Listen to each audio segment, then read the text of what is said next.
I do have some quick athletic acknowledgements, if that's okay, just to start off. We had a very exciting week from the point of view of athletics, as we do in many other cases. There's all kinds of amazing student achievements. Some of the athletic achievements that are very recent. Rebecca Langley finished 12th at the cross country open and qualified to run in the New England Championship in Vermont. And she finished 31st out of 250 runners. She's amazing. The boys soccer, as you know, won the Class M state championship for the second straight year. Vaughn Combs was named the most valuable player, and he and his team and the team will be here next meeting on December 3rd. Bruce and Rita Mayer, I just want to do a shout out and a thank you for a $600 donation they made to the boys soccer team. Their foundation will also be sending an additional $1,800, so we're deeply thankful for that. So just a couple of quick recognitions for our athletic program, and thank you guys. Very deeply appreciated. Also tonight, we have a very exciting group of people with us. I do want to just highlight that we have so many great organizations in Tolland.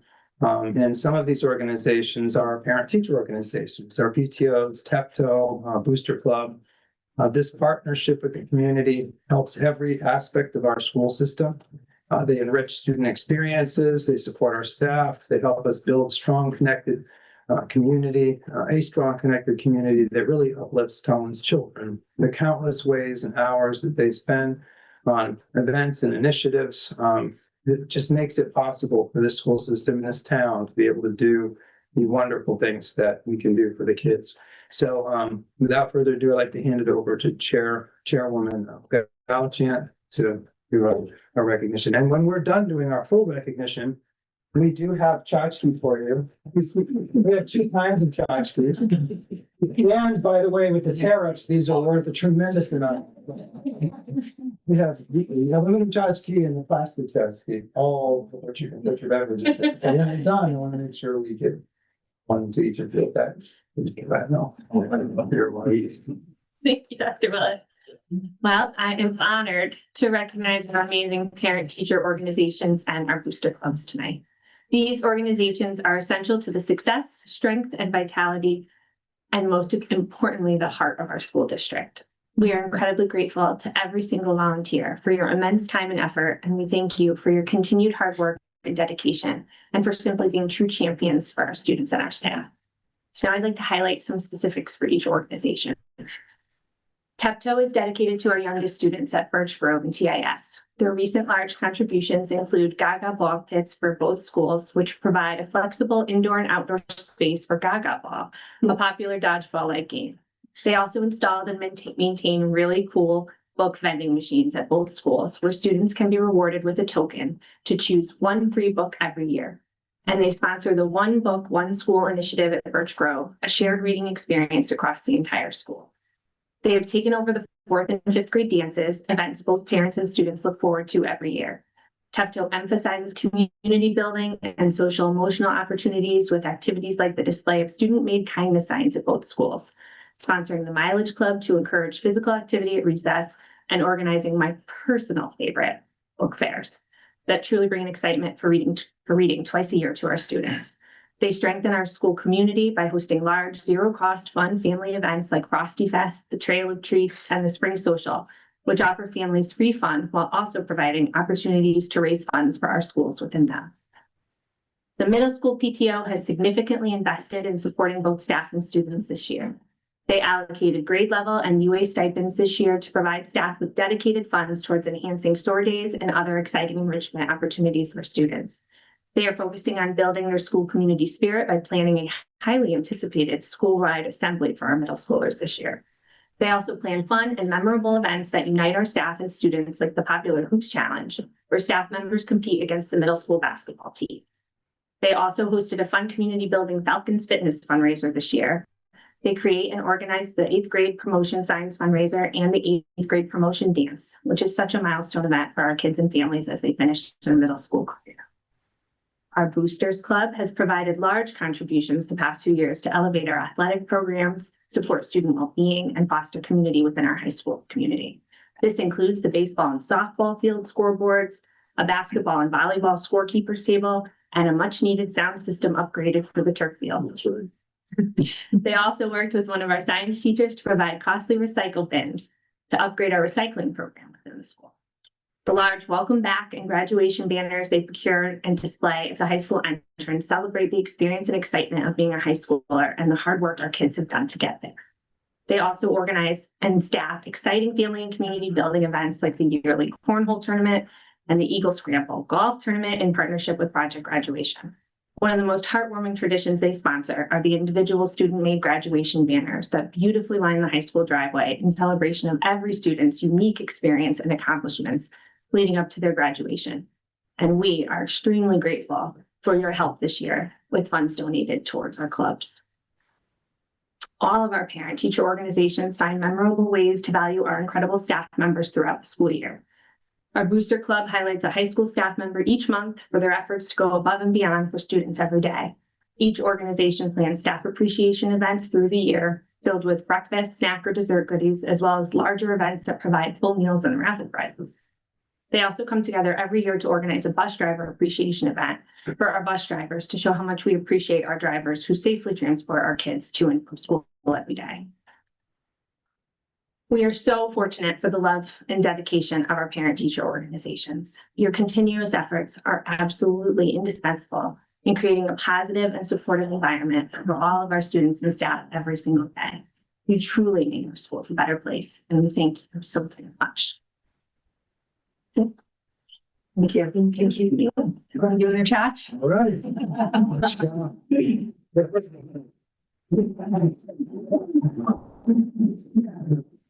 So this is like Oprah, but just without the. About the car. Yeah. I'll take this over. I'll take that. Plastic. The other one would be great. See, you can slow down. Thank you so much. For the loudest one that. You got some on the other side, Dr. Willett. Forgot about you. If you want more aluminum, I will, special aluminum. It's all right, it's all right. You get- Would you guys like to come up and take a picture? Thank you. Yeah, so smell. Yeah. Oh. Thank you. I'll take a strip. Well, we're just gonna go for the strong thing. Yeah.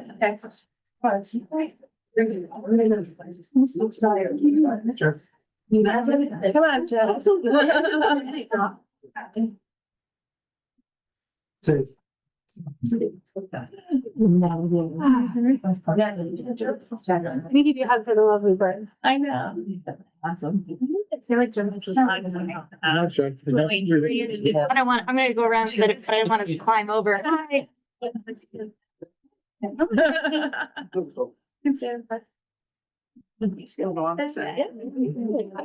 course. Ready, do it on three, 1, 2, 3. Cool. Good. Thank you. Thank you, guys. Thank you, Jen. Thank you for coming. Thank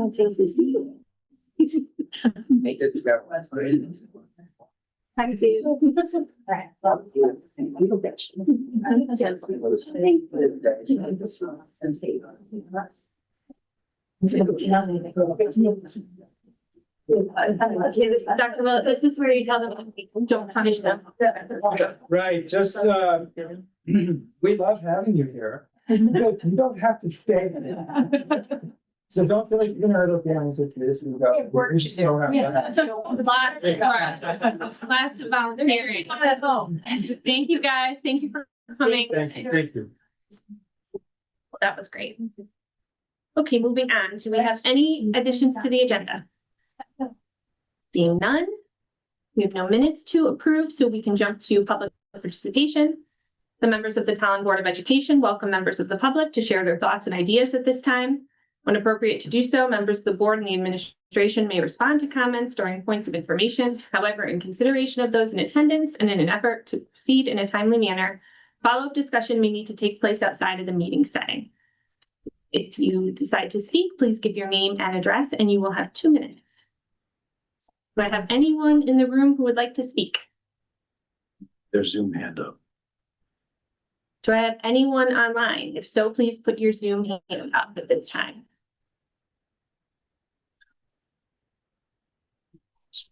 Okay, back to the room. Back to online. Okay, Dr. Willett, you can close out public participation. Okay, next we have correspondence. Dana is going to be a little late, but she asked me to relay that we have had no new correspondence at this time since the last meeting. Next is points of information. Would any of our board members like to speak at this time? I would. First of all, I think last week, the nerves got the best of me, so I didn't really get to speak, and I think we were kind of rushed last week. So I'd like to just extend my hearty thanks to the town of Tolland for putting me in this seat. I'm extremely humbled and proud to be sitting you and representing your students, your teachers, your staff, and of course, Dr. Willett, to Jen and Bill. I look forward to your leadership. I look forward to working with each and every one of you. I take this position here just as important. I take this position with, just like I took my career in my 30 years in the military. So I'm extremely proud to be here. I look forward to working with everyone, and I look forward to seeing the great things our students and teachers do. Thank you. Anybody else? No. Okay. Moving on to the student representatives report, Camilla and Angela. So this week at Tolland High School, we've had our penny wars, but now it's been changed to dollar wars since they've stopped making the penny. And most kids my age don't really keep change on them. But from dollar wars so far this week, Monday, Tuesday, and today, Wednesday, we raised $281.28, which is a large improvement from last year where we barely made $200. We've also had the Smith pop-up events going on, but we're unsure on that amount. I have to get in contact with them. And Smith also hosted a badminton tournament last Friday, which raised $208, and all this money is going towards us buying goods for the Cornerstone Foundation and Vernon Rockville. I know I wasn't here last week, but my name's Camilla. Hi. On top of that, with the Smith, they also had a pop-up event that was successful that many students came. Smith also had been running games to raise money as well, like mini basketball and mini golf. Student Council and Smith are also going on a trip to the Cornerstone Foundation to bring our donations to the food pantry on Monday. And Angela and I have been also have a meeting with Mr. Poland early December to discuss smart pass data and new AP classes. Great, thank you. We have no questions? Do you know who won the badminton tournament? I'm not sure. I do. So do I. Who you have? My flag football guys. Who that? That would be, is it okay to say? I don't know. Right? Charlie, Charlie and Ivan. Ivan, Yeah. Lennox and Ryan, a Deca kid. So we had to throw some Deca in there, to make sure it balanced out. So congratulations. I only asked because I just heard there's a lot of trash talk. Yeah. No, New Batman was so good. listen, badminton was the stuff in high school, it looks like it still is. So it was awesome. Penny's out badminton. Badminton, There you go. badminton, pennies out, badminton, there you go. All right, thank you very much. Okay, so next are the committee and liaison reports. We do not have any committees yet, but we're about to. So next is the chairperson's report. So first up, I will discuss the committees. So I've already provided the committee assignments in writing as is required by Board Policy 9190, but I'd like to present them publicly tonight. I was able to give everyone their first choice and then either your second or third, and reviewed it with Bill. So if you have any concerns, just let me know and we'll work it out. So for policy, our chair will be Jaden and our members will be Mackenzie and JP. For finance and facilities, our chair will be Dana and our members will be Mackenzie, Brian, and JP. Communications chair will be Brian. Members will be Joelle and Elaine. Our negotiations chair will be Bill. Members will be Mackenzie and Dana. Finally, our curriculum chair will be Joelle with members Jaden and Elaine. Other than that, I just wanted to say that I think tonight is a great first working meeting for our experienced and new members. We're going to take a look at the financial report, which will be presented by Dr. Willett monthly here as an overview, but our FFC committee will regularly explore it deeper in their monthly meeting. We have an opportunity to assist our nursing department, who were heavily impacted by last year's budget reductions and are in need of additional support. And last, we'll have a first read of the 26-27 school year calendar, which our previous policy committee worked on and approved for board review. So I look forward to the discussions. Moving on to the superintendent's report. Dr. Willett, K1.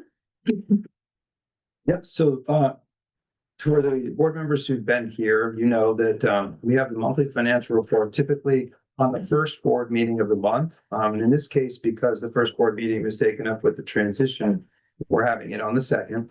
But we will have the next one right up at the first board meeting of the month, and we typically will do that all the way along. The Board of Education has typically provided information through the board packet, and in that board packet, there is a letter from the finance director. It gives us an idea of approximately where we are right now. So at this point in the year, 0.83%, $367,748 are currently the budget balance. Is what's available. I generally try to keep it concise, but at the end of this, if anyone has any questions, throw them out there. If I can't give you a direct answer right now, I'll get the information and bring it back to you next time or provide it on the dashboard. I'll go over some of the larger lines here. And then in FFC, typically, finance and facilities, we dive even deeper. So this is going to just kind of be a general overview. Collect any questions that you have. Also included in the board packet for you and for the public, there is the 1-page budget document. Finance and facilities has even more extensive one, but this one is your 1-pager that gives you most of the major budget lines, encumbrances, the balances, and so on at this point in the year. So as you might imagine, we're not too far into the school year yet. 110, line 110 or the code 110. We're currently under budget at 64,272. That will obviously continue to change as we go throughout the year. 150, which is stipends. Those are over budget currently, but we are still collecting the pay to participate funds. We have, as you know, had private or parent guardian funding of our clubs and activities this year, which is different from previous years. So we're still in the process of collecting for that as well. But most of the clubs we're able to run. We do have about 4 or 5 clubs that are still on the hold status until we can get enough of the funds. And so, at this point, as we continue to collect those funds, there's a slight over budget of 18,248, which will be rectified as we continue throughout the year. 320 professional education service is over budget by 67,000. This is because of 3 new outplacements. For some of you who are aware of special ed, we can come in, the students come out, sometimes they have to go out to an outplacement. When that occurs, we do budget for it, but it's hard to predict. So at this time, that overage is due to these 3 outplacements that hit right at the same time. So that's where that is, but we do get some funds from the state of Connecticut in February and in May, and that does tend to help us a bit. We do account for that, but sometimes it can be a little bit more from the state than is expected. So things tend to balance out at the end, but we do sometimes run a negative balance along the way, and that's what's going on here for line 320. 560 is tuition. There's different kinds of outplacement services. 320 is really services, and 560 can be the actual placement of a student outside the district, and that's over as well due to those additional outplacements. So we're working through that. There is one possible outplacement that could cost $400,000 that possibly would be coming. That's something we're trying to plan for. It's one of the largest that we've ever seen, but that might happen. And if that does, you'll see this line significantly impacted by that. That's an annual cost. So, yeah. And so, again, like I said, we do do get some funds back in excess cost, but, we're not sure until February and May, those 2 months where you get those contributions from the state, where things fall. So we just have to kind of keep an eye on that line as we go through the rest of the year. So those are the biggest things right now that we're looking at. The rest of it is your typical ins and outs as we go through the year. But like I said, if you have any questions, you can ask now. I can answer it or come back with an answer. Or you can always, any board member is always invited to come to the FFC. And we do a similar thing in FFC. We'll do a monthly financial, but that monthly is a deeper dive because there's more time. Great, thank you. Does anyone else have any questions at this time? Hey, Jaden? Just a quick, No, go first. Go ahead. Just a few curiosity questions. So you mentioned the stipends and how they're over because we haven't collected all the payments for clubs. What was the process for, say I want to participate in a club? Mhm. How do I, as a parent, never mind student, as parent, how do I pay for that club this school year? Was it different from previous years? Well, it's different in that central office collected most of the money. Meaning the versus Board of Ed. versus the schools.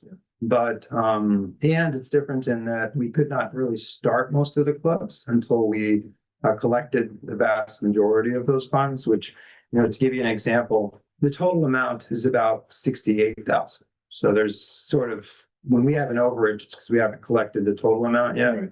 But what happens in there too is students who are classified as FRL or RL, which is free and reduced lunch or reduced lunch, don't pay anything at all. Yes.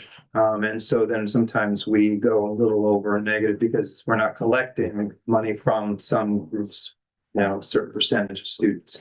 And then we backfill that with either grant funds or some other things. So it takes a little while to reconcile it. For instance, the academic and social support grant is a grant that I write and use to sometimes cover some of the kids who are unable to pay themselves. And so we run a little deficit until we get that all balanced out.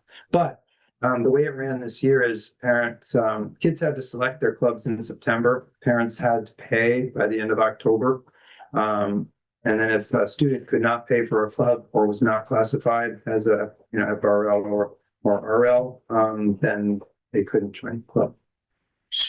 Okay, So so, most clubs were placed and going by November, the month of November that we're in. gotcha. Okay, so if the clubs wanted to, and I'll speak for a DECA, for example, that's just, you get your student reps, that's my world. A DECA, for example, they start an average year, basically right away typically. So if a DECA, a club of, let's say 65, 70 kids or so, are they going through September and October without club? That's true.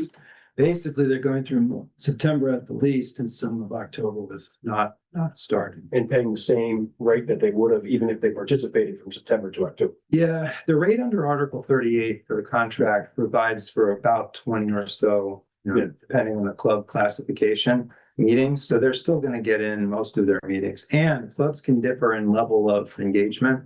So the person that's running it gets a certain kind of stipend. And if they spend 40 hours planning and 20 hours executing because they are doing something that requires a massive amount of planning, Right. then you might have fewer meetings on one club than you might have on another that requires almost no planning. So for instance, if there's a programming club that requires no real planning, you go into the computer rooms and do some programming, you'll probably have X number of meetings. But if you have something like a volleyball or something that requires a tremendous amount of setup, a lot of planning and certain things, then that might there might be fewer times they get together. Good. So it's really based on Article 38 and the stipends and what can expect of a person running the club reasonably for the amount of money they're paid. And under Article 38, there's multiple classifications. So for instance, the drama kind of plays, theatrical performances require a massive amount of time. Yeah. So they're at a certain percentage of compensation and time that's way above your standard club that, like a Model United Nations. So it's a scale and it's all over the place, but it's based on how much time it takes to execute that particular club. So some will run more than others, but starting in October, it's possible to get all of the ones in more or less.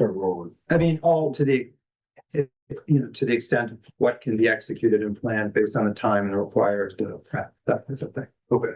So, yeah, even though it runs, in that October through June time span, the amount of money we charged was fixed.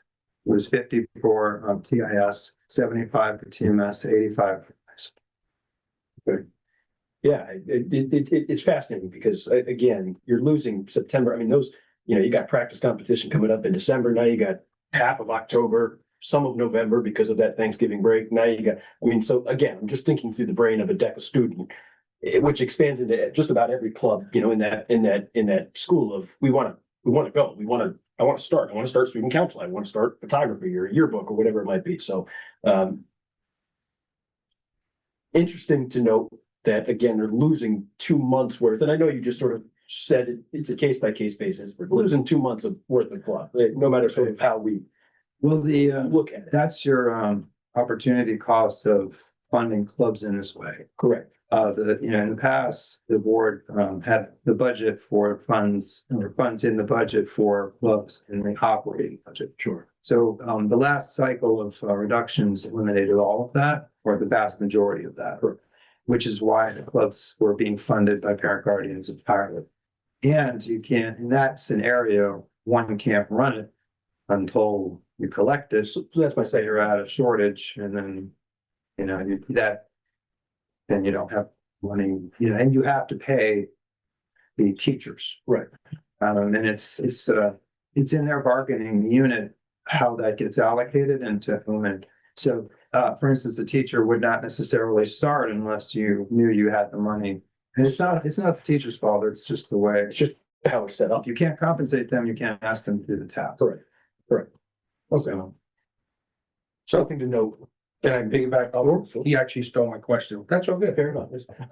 So how many clubs are still in standby and not got on their feet yet? there are Do you have a number? 3 right now that are on standby. And how big of a impact is that for kids? How many kids are we looking at with those 3 clubs that you're mentioning? Well, yeah, something like the Kindness Club, I think more kids will join if it actually gets off the ground. It's that catch-22. But I would say 20 to 30. But it would grow if they actually got off the ground. Model United Nations has like 10 or 12. Kindness Club has about 5 or 6. The Mountain Biking Club has about 5. But like if it were to get going, more kids would come on. And we did get, thank you to the community, lots of donations. People really got out there and donated and helped the clubs, many of the clubs get off the ground. But we did have those 3 or 4 remaining. And that includes some of the folks that we had tonight, some of those PTOs making donations as well. It is interesting to note that, we've received donations. We've sort of centralized the payment process within the last year and all these things. And yet I don't see the student experience improving in anything we've done in the last year. And so I'm concerned with that stipend line because that sort of tells me we're a little delayed in the clubs. And again, that's just the world I was a student who went to school looking forward to all the co-curricular stuff he could get himself involved in. And so this would have ripped me apart. So, something to consider heading into this budget cycle. And then the other deal, are there updated costs with tuition? So, whatever reasons tuition might increase, are there updated costs with that? You mentioned a $400,000 outplacement. Yeah, it is the single biggest challenge school districts in Connecticut and probably across the country have, that there's massively increasing cost for outplacements and there's not a lot of options. Everyone's working very hard, very good quality programs, but that's something the state of Connecticut and many people know we have to get worked out for communities because it's very hard to manage. So that one that I mentioned is probably one of the highest we've ever seen, but it's possible that it would come. Most of them are in the range of, 100, 130,000, 200 some thousand. This one is 400,000. And so these are the kinds of things Connecticut school districts are dealing with, and it is very impactful. So there have been some state initiatives to try to help with that. Some task forces, and we're looking forward to that very quickly. We do if you get a chance, and you will get this when we do our budget booklets for this year, I do a page on special education and it explains how excess cost works. Because you won't pay the full 400,000, but you'll pay a very, a reasonably large chunk of that. That page explains it pretty well. Because there's a threshold and the Connecticut sets the thresholds and you pay up to that threshold and then it pays a percentage back of an amount above the threshold. So, roughly you'll pay 70,000 right away and then you'll pay, a percentage of the cost beyond 70,000. The state won't take 100% of it beyond 70,000. You'll pay a percentage of it. And so you end up paying about 100 so for many of them. Thank you. Jaden, you're all set? Yeah, thank you. Elaine? And thank you for. Okay, also a question with the stipends and stuff. Why did they centralize the payment collection to the central office? Well, so part of the issue is, in the past, because the board funded it, if a parent guardian got it in, that was great, but if something happens, the board had backed them off. It's like an FDIC for the parents, euphemistically. Because the club cannot run until the funds are collected, it was extremely important to make sure there was a central location where a parent could get a receipt or there was something, because before it was just bring it in, people take it, mark it off. But if they aren't being very careful, in which they do a great job, but there's 100 things going on. If we're not handing out receipts and logging it when it comes in, it's possible that Mr. Willett, Mrs. Willett, and so on might give somebody cash and no one ever gave them a receipt for it. And now Bill, young Nicholas wants to start the club and can't because there's no record that they ever did it and they handed cash in. And, not having it centralized increased the probability of error. And because we didn't want it to go forever, because in the past, you handed it in May, it was fine.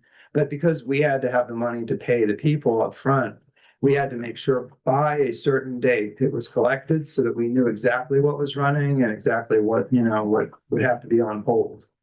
So even though we did do it in a centralized manner all the way up to the 31st, it still got, people still gave it to the schools and we still pulled it in from the schools. So we did both, but we encouraged it more to be provided to the central office because we wanted to make sure there was very good bookkeeping on it. And it's not that there wasn't in the sending schools, it's just not what they were used to. And it used to be able to be collected for months. And if somebody hands them cash, the issues sometimes can arise from, someone might think they gave them 75. But they gave them 55. And what happened to that extra 20? And who's, is that the secretary? It can create a situation where if there wasn't a receipt, then there would be issues. So it was one way of doing sort of quality control to make sure A, the money was all received by a certain date, and B, there was a certain process by which we logged it when it came in and the parent would get some kind of receipt for it. I ask as a working parent with 2 kids in clubs and had to pay. My problem was finding the time to get the check to you guys. Yeah. Within the hours that you're open. So maybe just for next year, just kind of as a, fortunately, one of my sons drives, so he was able to, and I appreciated getting the receipt. I love that I have a receipt, so I know that I paid for ski club, Right. but it's just hard. Yeah. So I don't know, like I said, just kind of as a thought for future, maybe we could come up with maybe a Dropbox option at the central office or some way for parents who do work, to get that money in, maybe, we would have had more participation. Well, then there's a box there. But one of the things I'm looking to do now is the school system has electronic payments for sports. Mm. So what I did is we didn't have time to do this between the end of the last season and this one, because it takes time you have to meet with the company, expand the forms, change it. So what I'm hoping to do next round is make it electronic payments if possible. That'll make it a lot easier. So there'll be that. At least that option as well. A parent can scan a QR code and then, it may be that you can hand cash in and scan a QR code and that'll log a receipt at that exact moment. And you'll also be able to pay with a debit card or a credit card, make an electronic payment from a bank. So that's what I hope to have set up for the next round, so parents don't have to come to a centralized location.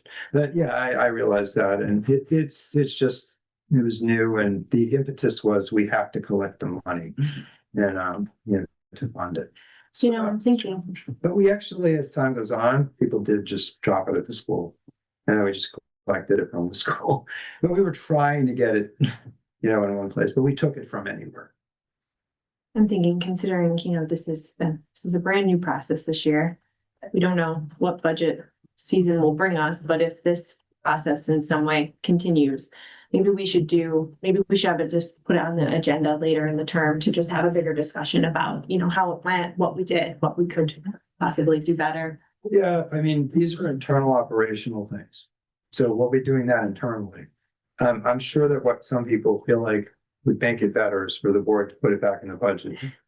Is probably, and then it'll lower the cost rate down, because what happened historically was whether someone got it in or not. The people were asked to do the due diligence and do their part, but if they didn't, it ran anyway. Right. That's probably the single biggest thing under the authority of the board. If you want to revisit it, you could do. If you add it back to the budget, it starts right away. There's no collection process, that type of thing. Otherwise, operationally, yeah, it's just, we have Article 38, and maybe that'd be a good FFC item. And then we can go through it, because the constraints, it is what it is. You'll have to collect it before you can run it, and that's going to be the biggest thing. Electronically, I think we'll be able to accommodate people more widely. But the biggest challenge is you can't run it till you collect it. I get it. And people don't always, they're not able to get it in right away either, so. Any other questions? So, yeah, I'm sorry. So then, the energy line item, Sure. is that oil, electricity, like what does that encompass? 620. Trying to pull it up here. So, get to. Yeah, that's primarily on that line, mostly electricity. And we have a when we get into FFC, we can disaggregate it. It is a roll up of a couple of things. But we do have, we do have a lower amount now than we have, even though electricity is going up, because of an agreement that shifted over from the town, where the board was paying debt for a long time that you're not paying now. So that's a good thing. The solar options too, we do have a solar plan that we're hoping to move forward with, that would put more solar panels in the schools. That would also lower the energy costs overall. So it's a roll-up line, and I can disaggregate and break that out. But one of the biggest driving costs of it is the electrical costs at this time. So I can pull. What I'll do is on the dashboard, I'll publish a breakdown of that line, because it's a roll-up line though. Okay, because my question really then comes back to, if we budgeted $718,000, we're a quarter of the way into the year and 600,000 has already been spent. Yeah, that's the encumbrance, I think. It's a weird day. 620.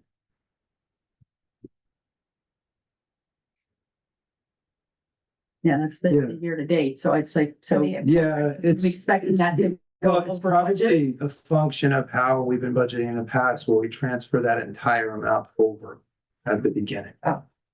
Okay, so So- it's not something that 2 months from now, we're We're gonna be run out. over. No. Okay. It's not like that at all. It's just with these lines, we've traditionally, that has been a transfer early in the year. It's how it gets booked, but we're not gonna run out. Okay. No, we're not like in October and then going way negative on that. No. Thank you. Yes. I have a couple of questions, and stop me if maybe we should dig into some of these more in FCC. My first question is about the stipends and the clubs. Are those clubs that are impacted because there's not enough student interest, or because there's not payments that have been made? So I was writing the question. Yeah. So from the clubs, you're asking the overage because of what hasn't come in payments? Well, no, I'm asking the clubs that aren't running right Yeah. now, are they, because there's not enough student interest or not enough paid students? Well, it ends up being both. So in Right. order to run it, I need at least 15. So when Okay. we were doing sort of the accounting of it, it used to be that you needed at least 25 when it was sort of run a certain way. Now we try to lower that, but that means higher cost. But you don't get 25 kids in clubs a lot. Right. So if we did it that way, no, many of the clubs wouldn't run at all.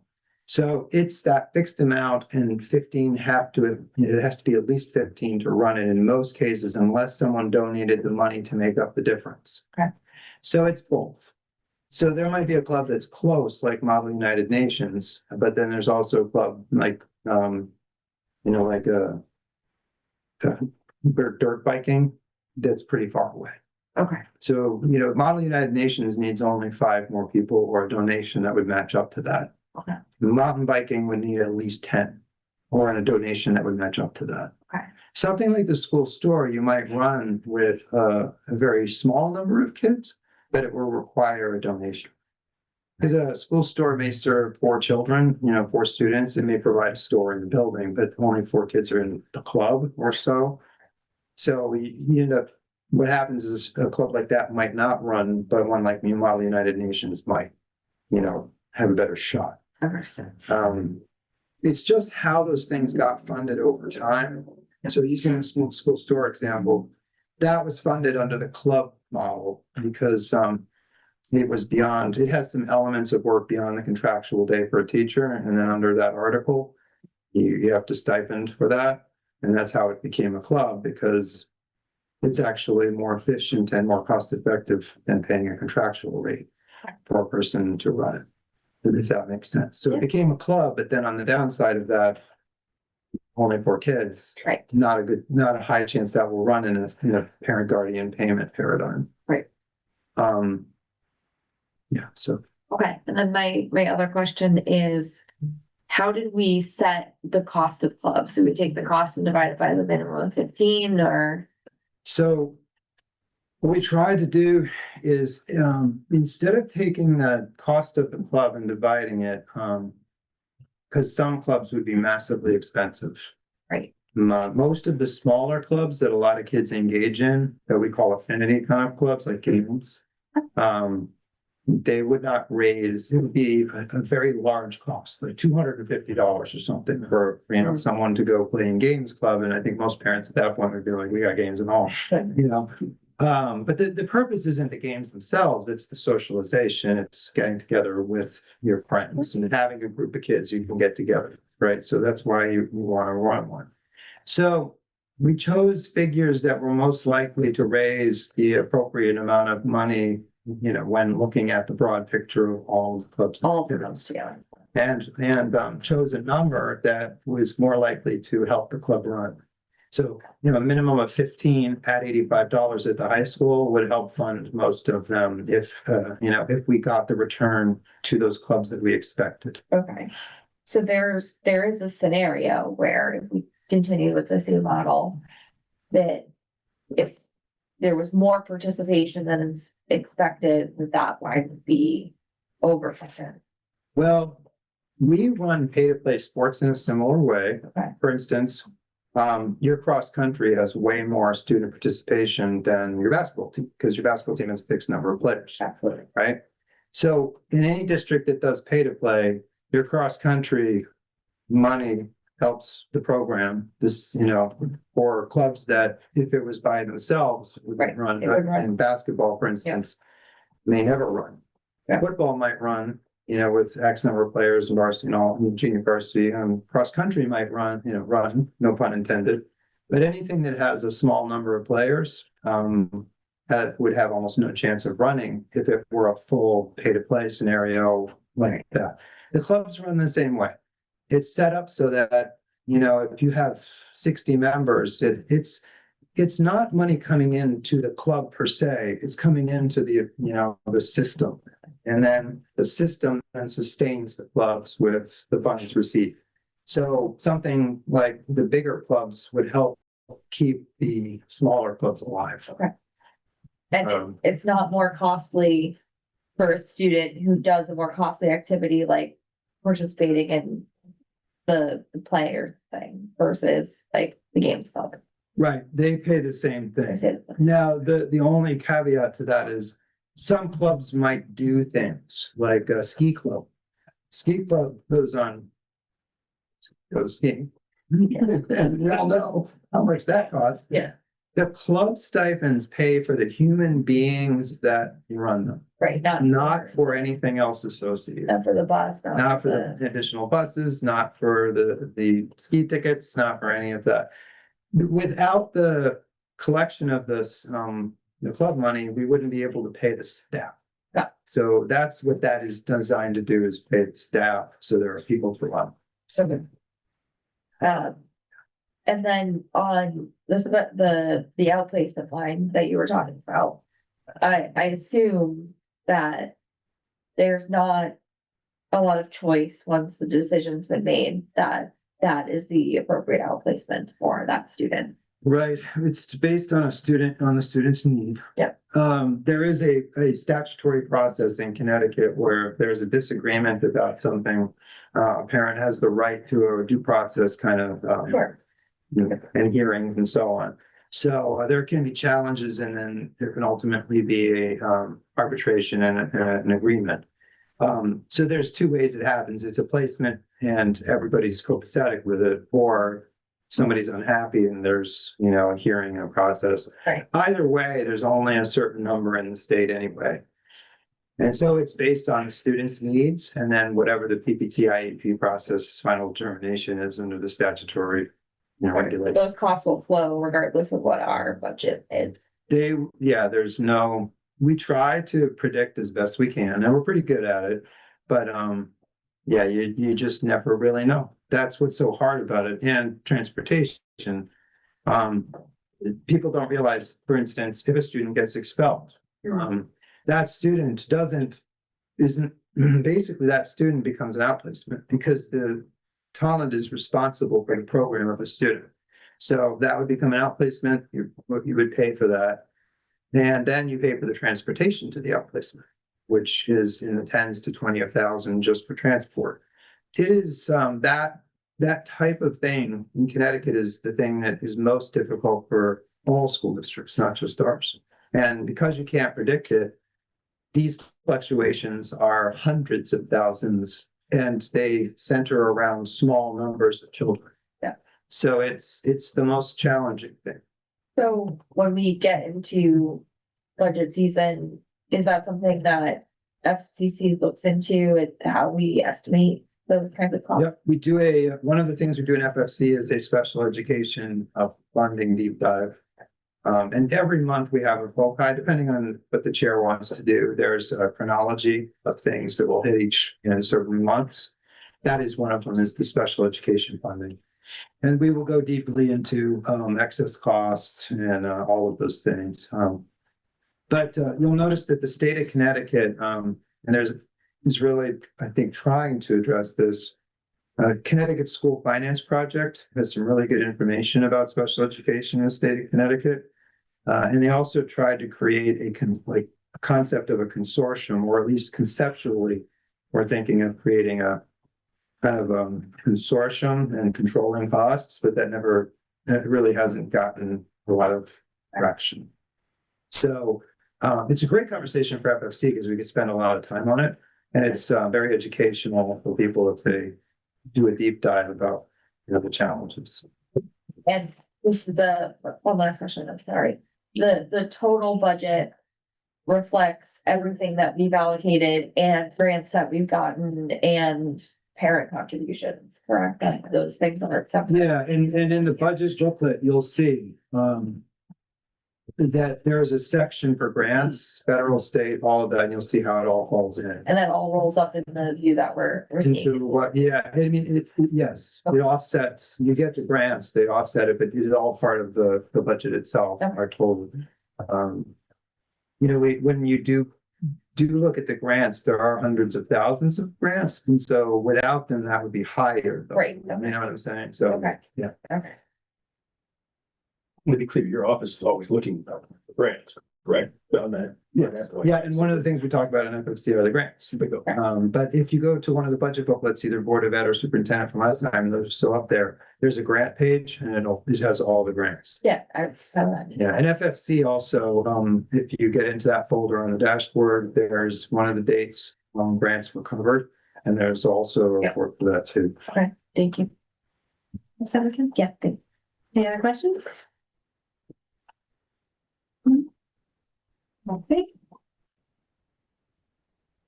Dr. Willett, A2. Yes. And I just want to answer one more question on that budget. 620, that rolls, it's electrical Eversource, but it rolls lines 5 different lines. So I'll explain more about that later, but there's 620, 352, 353, 354. There's a whole bunch of lines in the larger report that roll into that. Okay, the next, sorry. Here we are at the WFPA. Yes. Yes, so the WFPA, I like acronyms. Everybody knows that. I was talking to just a little bit about this. WFPA is within fiscal year position addition. So I created these forms to bring to the board to keep the board informed when we're considering adding some kind of position during the school year that was not part of the original budget, right? And these things come up. So sometimes an example of this would be if a student comes into the district who needs a feeding tube or needs assistance eating, and there's a feeding tube involved, and you have to have specialized staff for that. You might have to hire someone to be able to administer the feeding tube. That would be an example of a WFPA, and I might come to the board and I would say, there's WFPA, but it's not an option. I have to hire. So it becomes more informational. It would be, I can't not hire someone for a feeding tube, or if there's something as part of an IEP, or if something coming in that's required, someone moving into district, we may have to provide a one-to-one. So in those cases, it's a hire that I have to make that I am going to inform the board of, but I won't always be able to say, do you want me to do this or not? Because I would have to, or you'd be out of compliance, right? Or worse. Then you can get all kinds of issues and complaints and lawsuits.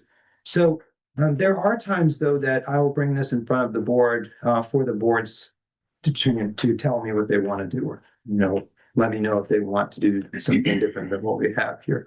So we created this sheet to do that with the board. In this case, the person requesting is our coordinator, our nurse coordinator, Laura Celli, also though me. This request is coming in as a request for assistance to add an LPN. The reason that this would make financial sense at this point is in the last budget cycle, we lost 2. And we had to eliminate 2. What's been happening is our coverage has been greatly strained due to that. And you heard some students coming up and giving their statements about how that impacted them.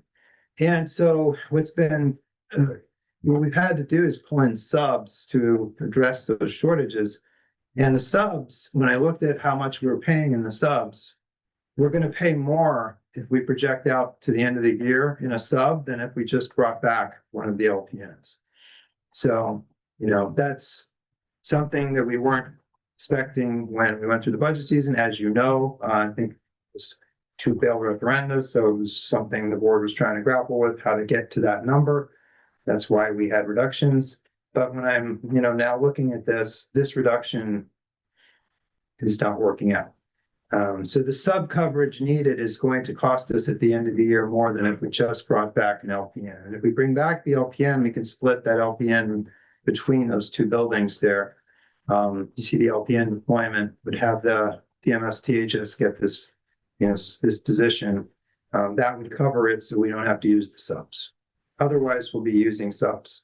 It'll cost us $36,900 for this fiscal year. And if it carries over into next fiscal year, which we will probably do, because I would add it back into the budget, it would be 48. So the real impact for you to make a decision about is the 36. We will probably spend that on more in the sub coverage, the way it's going. If we're here in October, November, and we're already burning it at this level, I am pretty sure we're going to be at that figure or higher by the end. So you might as well bring some back. So we're not bringing them both back, we'll be bringing one back. And we'd be funding it through the sub. I have a quick clarification. Didn't we actually reduce 2.7? Yeah, but the 0.7 was some earlier in the process, and that was like an example I gave of a feeding tube, and then someone left that didn't need it anymore. So yes, technically that was we went down by 2.7, but the other 0.7 was Just beyond the reach. not a feeding tube. And by the way, when I give examples, I would never give an example of a person who's in the system. It might be from the past or the future, but I'm not giving you an example of something that a child has now, because I wouldn't do that in privacy reasons. Any questions or discussion? Just a point of clarification. Oh, Chief, go ahead. Please, go ahead. I was just gonna clarify, when we say 2.7 Position. positions, it's really 3 positions. That 0.7 was covered by a grant or some sort of funding that came from wherever. That other 0.3 was covered by, or I'm sorry, the opposite, right? So that 0.3 was covered by a grant, the other 0.7 was covered by the board. So when, we get into these 2.7s, and when in doubt, it was three people total, just 2.7 to be specific to what the board was responsible for fiscally, financially. So I just feel like that was confusing when I first started. I'm dropping all sorts of stuff. It could also be hours, correct? Like It could be. one is full-time hours. Yeah, I mean, I will say, this though, just to the core of it. There's probably, everyone in your district is hardworking, but the nurses are probably among the hardest working people I've seen. And they're just getting overrun. I think we were in a tough spot when we did this. I don't think we would do this again. It was just, we had, when people were asking, why do you take from this group? Why do you take from this group? Why do you take from this group? From every group. Every group got hit, just about every group. And in this case, though, this has not turned out to be turned out to provide the offset that we thought. Because of the coverage issues, the subs are being brought in at a level that offsets any kind of, financial benefit of that. But I hate to use the word benefit, a situation where we're talking about people, but it just did not work out. And we probably, if we weren't going through a budget cycle and someone were to ask about this again or want to do this again, I would say this is not a good thing because it doesn't work out the way that you want that. Jane, were you on set? Yeah, thank you. Just to clarify. So, yeah, I apologize. I have a few questions since I wasn't involved in this last year. I'm curious. So you say we had 4, originally the district had 4. Is that just prior to the budget stuff last year? I mean, is 4 the number that we've historically had when they're veterans, they're hitting on all cylinders or what? Yeah, you usually have so if you have the ideal arrangement, you have RNs at every school and then LPNs as a backup. So at one point in our time, we had the RNs and the LPNs. Then we reduced the positions and thought we'd split LPNs. The problem is when we reduce the positions, now you only have 2 LPNs for 4 schools. And if an RN is out or anything's going on, you've got to cover them. And those 2 that are left can't cover it. It's just not working. So that's how it worked. We used to have that full coverage, and then we reduced and reduced, and now we only had the 4 and then 2 LPNs. So we're looking at adding 1 of the 2 we reduced back. Okay. Oh, so you had 4. So you had 8 RNs, 6, and and then- then you're splitting the remaining. Okay. Those 2 LPNs now are split between 4 schools, and you just can't cover that. Even if you have the RNs are out, or some child is having an incident, or somebody else is having an incident, and your LPN isn't there because your LPN's in the other school, and then we've had to do sub coverage. So I guess, is the sub coverage running higher than you predicted last year? Like, did you look at actuals and then how did you arrive at So that prediction? we didn't anticipate that all of the issues that would arise by not having that LPN as the secondary backup of the RN. We thought we could split it along schools, and we thought there was a layout for hours that would work, and we had made some projections and worked with them on that. It just isn't panning out that way. And then lunches, technically people have to eat lunch. And that also was impacting, imagine that. So it just was we were trying a new thing, and I would not try it again because of the way it panned out. I guess part of what I'm trying to understand here is if we're just running higher on subs now, partly because we've got two newer folks, right? And what we currently have will be fine once those newer people come up to speed, right? That would be one path versus if we add somebody new, then that's obviously going to be on our baseline going forward in perpetuity, right? Yeah. So, are we going with something that's a longer term excess cost because of something we're seeing that's a special cause that's going to go away once they come up to speed? Yeah, it's a great question. It's not a question of capacity, it's a question of coverage. So, even though we have new people now and they're coming online fast, it's just that the nature of what's happening in the schools right now, whether it's post-COVID or something else, they just can't, the two LPNs for the 4 buildings, if an RN is out or someone else is out, there's just not enough spread. So we have to bring in a sub to cover it anyway, not because they're inexperienced, but because somebody's not there. And medical needs are we don't always have a good handle on exactly what the 504s and the IEPs are going to say. We have a very large number of 504s and a very large, impact of that. So there's lots of things that the nurses have to attend to that we weren't expecting, meaning their time is drawn out of their offices, meaning the only person as a backup would be the LPN, but there's no LPN. So then you're splitting, so it's not capacity as much as it is coverage, and that's our problem. We're not going to look to put 2 back, but we are trying to at least put 1 back so we have somebody stationed 0.5, 0.5, 1, and 0.5, 0.5. Okay. And Dr. Willett, just a quick point. 504s and IEPs are special education plans for our special needs students. So IEPs are right. Special education are mainly IEPs, and then 504s are under IDEA, sort of the same category. But yes, Breaking you down those acronyms. must comply with those. So, and there's all kinds of new rules too. We do have to handle field trips in a way we never had to before. There has to be authorizations that were never required this way before. You used to be able to, I know probably Laura's gonna throw something at me virtually, but it used to be when my kids were running, you could give them a Tylenol right on a trip. Now it has to be completely done a completely different way. And it requires more than we anticipated, and that's part of the problem, All right, thank you. Dr. Willett, as I mentioned today during our meeting, I like the data, I love the statistics. I love the facts. So do you have a breakdown of, like, for our nurses? To me, there's no doubt that they need the help, but do you have a breakdown of how many students they see per day, per school? Yeah, we do those reports quarterly. Okay. And what I was doing was updating FFCs on that, but each FFC has its own thing it wants to see. But absolutely, I can bring that data in. That data will show, if you take my word for it in this case, how overwhelmed they are. But yeah, I used to do those, and then people wanted to see other things more than that. Yeah. So I'll get that and post it to the dashboard. Okay. But usually we do it quarterly too. Yeah. Okay. So you mentioned that this would be funded out of the sub line. I just want to understand what that means.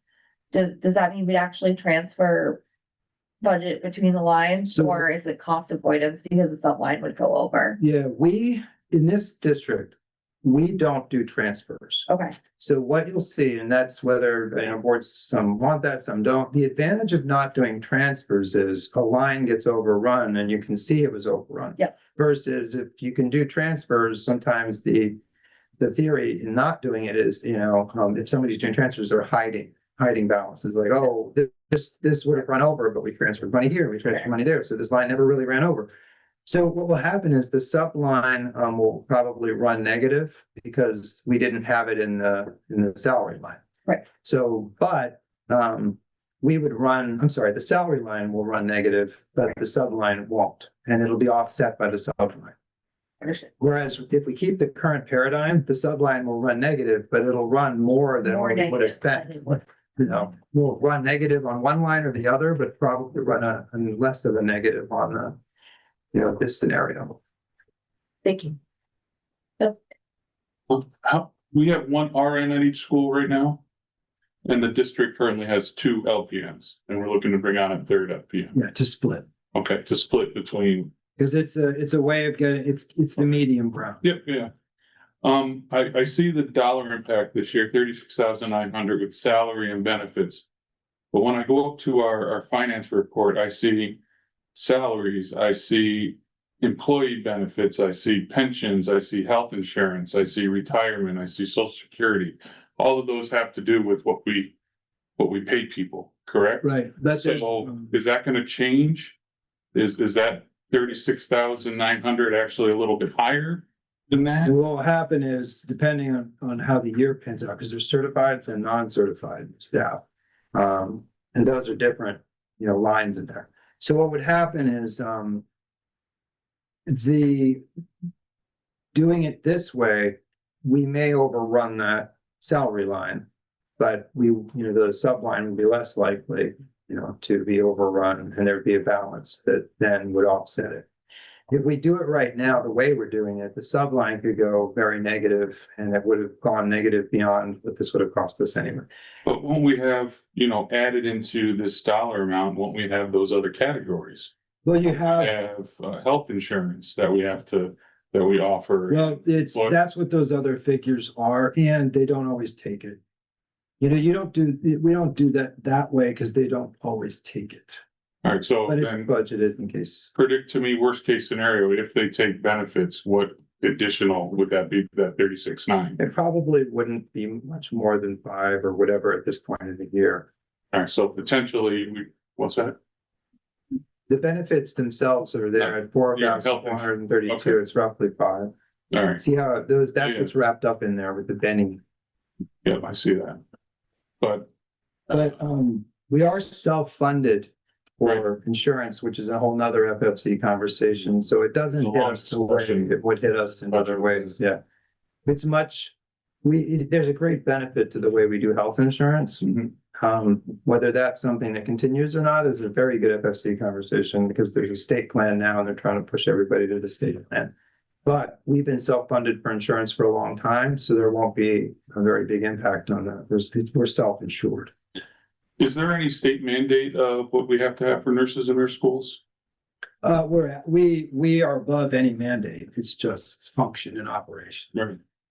Okay, And it's kind of like how DCF handles a 12-year-old. If you have a 12-year-old in a house by themselves, and there's no parent, generally, if the 12-year-old gets hurt, now you got a problem. But if the 12-year-old never gets hurt, you never have a problem.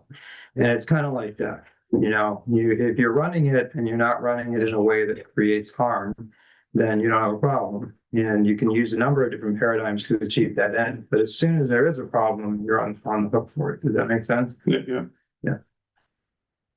So then, you know, looking in February and March when we're talking budget. Are we gonna, in your opinion, be able to keep this position? I'm going to add it back and it'll ultimately be your decision. But I would recommend keeping it. Yeah. Because we tried it and it Right. did not work. You know, we had to cut a lot of different groups. Right, well, we cut from a lot of areas. Right. This has turned out to be probably not favorable. The worst one? Yeah. Okay. Yeah. This was, you know, did not work out. Dr. Wilt, can you check the waiting room? Yep, sorry, there's. I'm good, yes, thank you. Yes, so to clarify on Bill's question, the 44,432, when you're equating it to our financial lines, that is all the entire benefits package lumped into one with the salary. Dr. Willett? Yeah. Yeah. So there's not any, we're not looking at, so it's the 32,469 with salary plus the total benefits package, which could be what they take or don't take. But what we're looking at is 44,432 if they took the full package, correct? Yeah. Okay, perfect.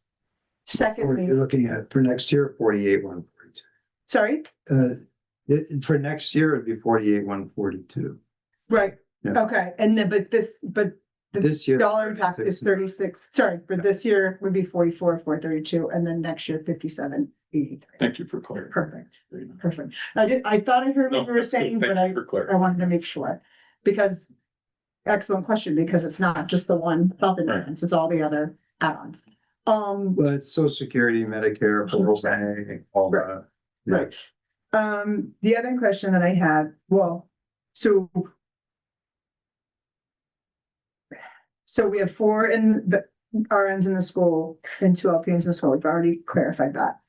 Now, the RNs are not only in the nurse's office, they're on field trips because you have to sign if someone needs to administer medication to your student if they're on the field trip. They're in the IEPs, they're in the legal meetings, if you will. So oftentimes they're not in the office. And we heard from some of our students that spoke in the town council meeting and the Board of Ed meeting that there aren't nurses necessarily available just in the high school alone. So they've said that.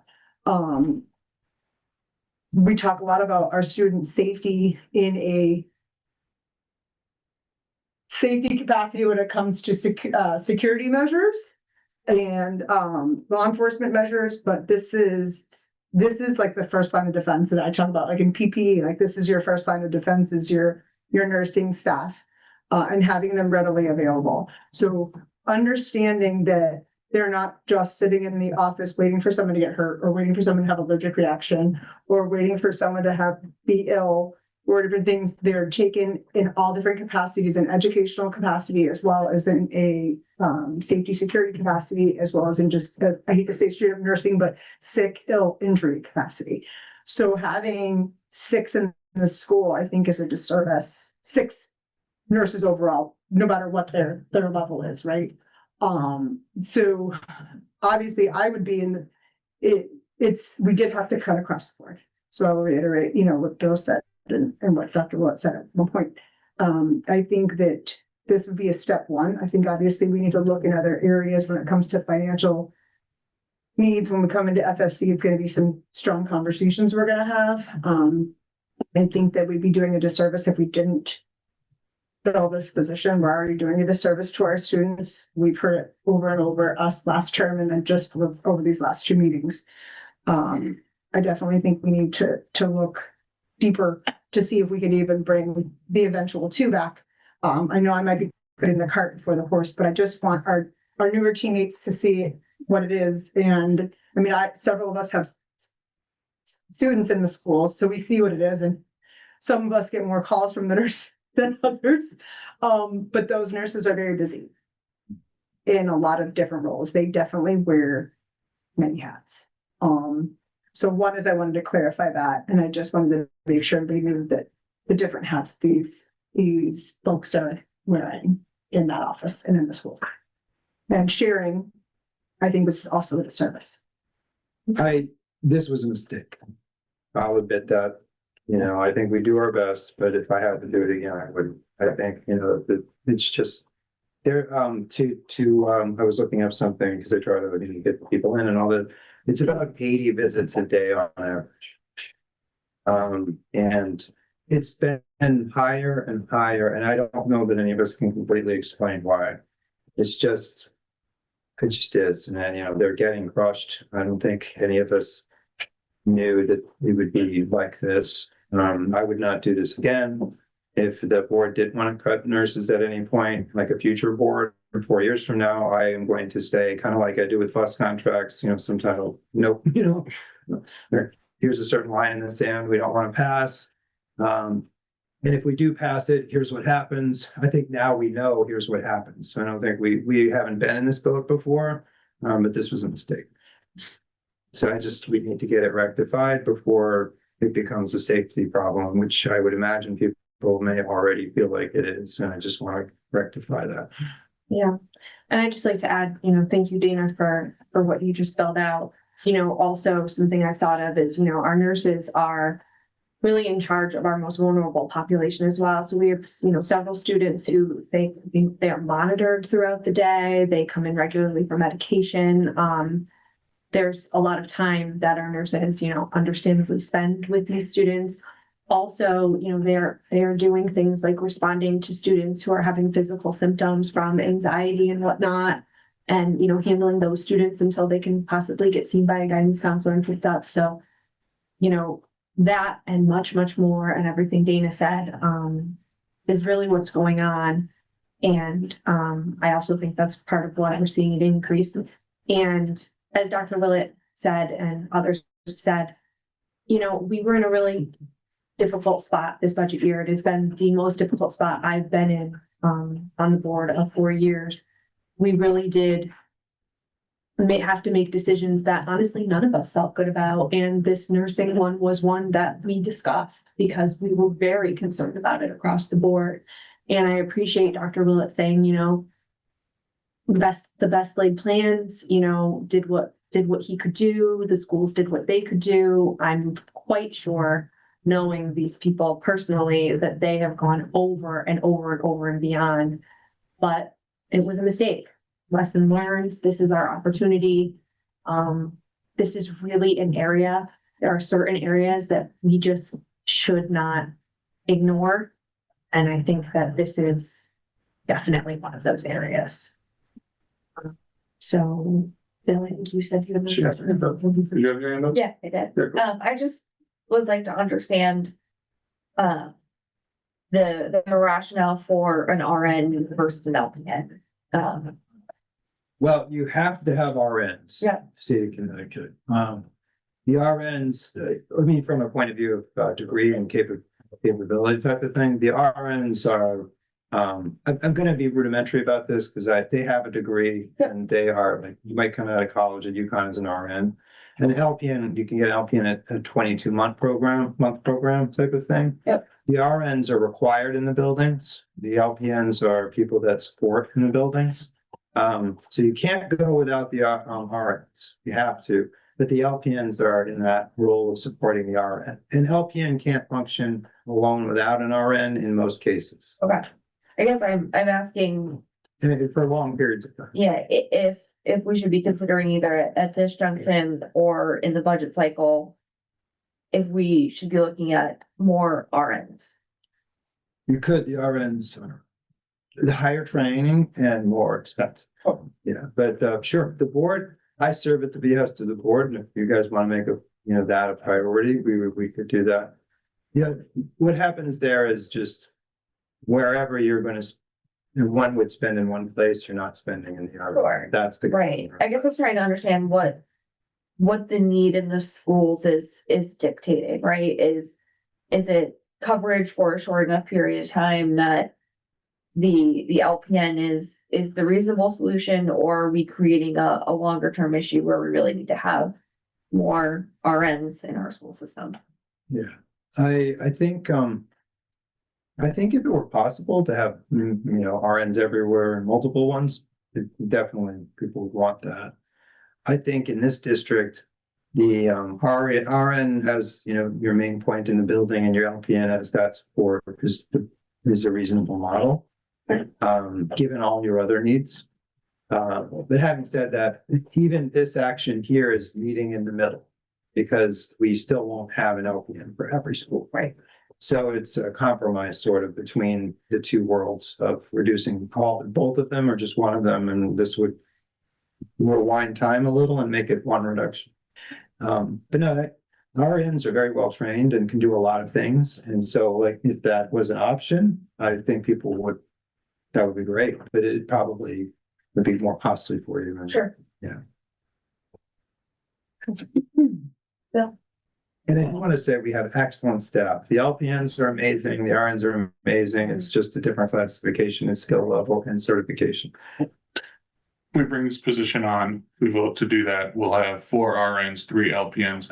Would you say that this is probably the minimum level we should be at this level, knowing what we've gone through for the first? Knowing what we know now, bare minimum, I wouldn't go any other, I would not do this any further reduction this. Yeah. And just as a point of order, over time, the next 10 years, your enrollment will be going up in K-5. It plateaued basically now in the last few years, and it's going up. So probably in the next few years, you might be looking to add, more. But right now, I would say this is the bare minimum. Anybody else?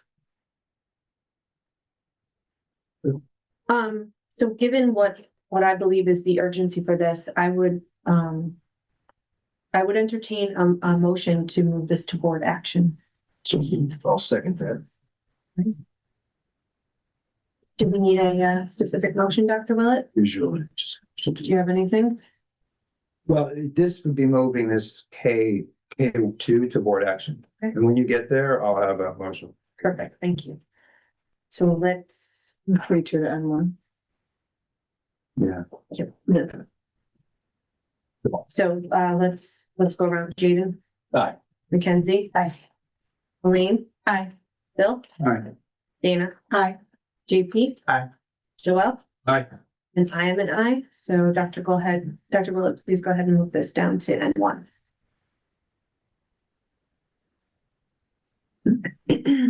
All right, next up is new business L1, the 26-27 school calendar. Okay, it's that time of year again, and Spilman has helped guide the calendars through the earlier stages of the process. The school calendar comes up through the policy committee to the Board of Education each year. There are typically 2 reads to the school calendar. At the time that this is being brought to the Board of Education, the other groups are looking at it too. The bargaining units are looking at it, TA looks at it, admin look at it. You'll notice that in your packet and at home, and I'm putting it up there for people to see here, that draft calendar is available to the public if you want to take a look at it. The board will usually deliberate twice and then vote on it. So those of you in the public that are interested, you should have a calendar to look at by January, maybe February at the latest, so you can make your plan for the coming year. Some of the highlights of this calendar: parent-teacher conferences, grades K through 12, a full day off November 25th and November 26th. Generally, that has been something that the community has wanted. It's the day roughly before Thanksgiving. And so that's been something that in the past we've had.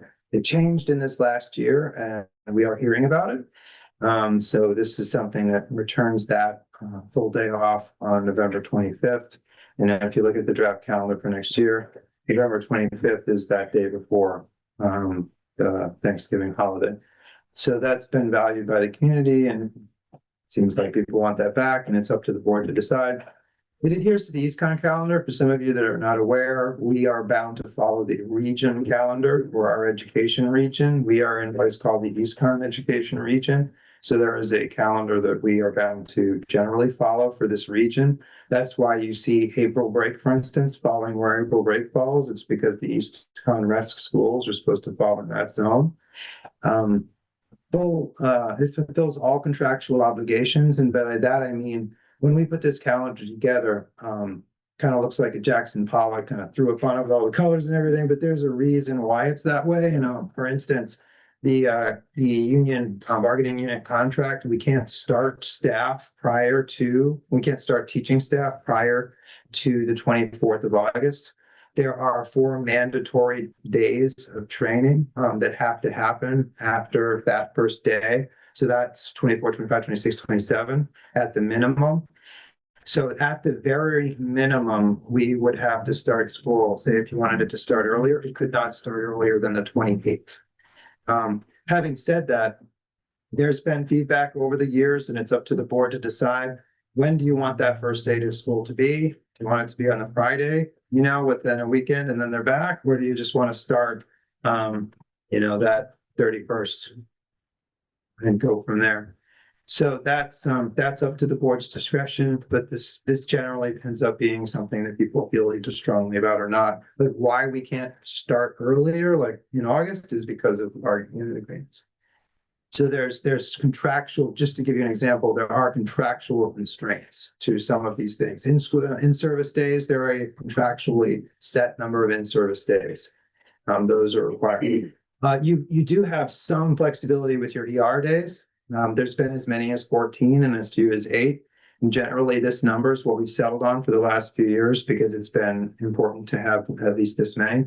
To give you an idea, if you don't have the ER days, you may end up spending more because any kind of curriculum work or training would have to happen with sub coverage.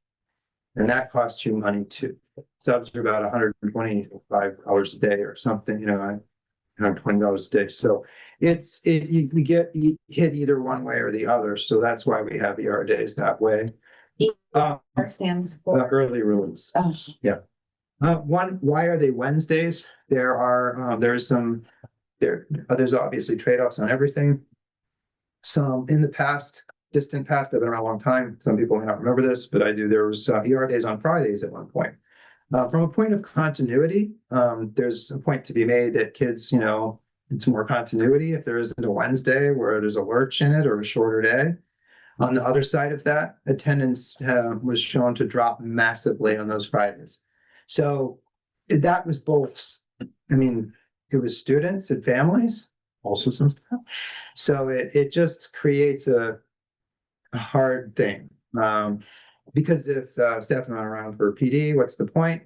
And on the student side, understandably, families, a lot of pressures, a lot of things going on. If that Friday is an early release day, that's the day that we take the long weekend and go to see grandma. But what happens is the state of Connecticut will identify any child who has 3 or more absences in a span of time as chronically absent. And the parent will never know that, but the district gets dinged on your accountability scores for chronic absence, and chronic absence is for any reason. So if they were sick, and then they left that Friday for a little long weekend, and then, they were sick another day in that 30-day period, they're chronically absent as far as the state of Connecticut is concerned, and then it dings you on your accountability scores, and then your district scores are lower than other people's scores, et cetera, et cetera, et cetera. So Fridays, continuity wise, better, but from the point of view of attendance, not. And that's kind of what happened there, how they got to be on Wednesdays. So then, let's see, what else? Calendar was reviewed by policy. Ms. Bobin may be able to speak to that if she wants, and T and admin are looking at it now as well. Okay. Any questions or discussion? Dana, do you remember offhand the email that we got in concerning the calendar? What was it referencing? It was referencing, well, the first one was the first day of school. That was the big one. I can pull it up. Hang on a second. Yeah, was that for Specifically because of how specific late examples of starting before Labor Day, there's been a few that have been specific before Labor Day, because Labor Day is so late, it's the Late. 7th. So, that was specifically one of the, one second. One of the issues, let's say, Maybe. so, Want. hang on 1 second, I've got the email right here, the most recent email. So the first 2 emails were specifically Labor Day, period. Nobody wanted to start after the 7th. That was the big deal, because then we were going way into, and then Yeah. I need to say it this way, daycare camps are closed at that point. They've kind of, since the rest of the schools, so that was the big thing. The most recent email, again, Labor Day with camps, blah, blah, blah. And then consideration of half days. Their suggestion was to limit some of the one in November specifically. And then because of the PD, the conferences, and then obviously Thanksgiving break. So that was the suggestion from the recent email. Correct. So Dr. Willett, the PD days are kind of mandates from the state. We really don't have an option.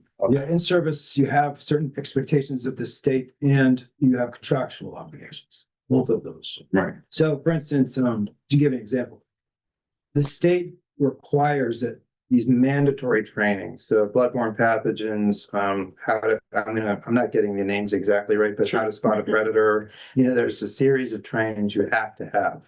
They're increasing. And so there's two things driving it. You have no choice but to make sure your entire staff are trained in these core things. And there's more of them than ever, and at least 6 come to mind. And in your contract, in your bargaining unit contract, it says you will have this number of in-service days. And you'll call X, Y, Z, and you have this many days before the beginning of the year, this many in-service days, and so on. So you're fixed with the number. So the ones on here meet both the state requirements and our contractual requirement. So if we were to say, well, we're not gonna have that one on November 18th, we've got to put another one in this calendar. You can move where it falls. We but just can't have to the have number, it. Yeah. quantity that we have. Right.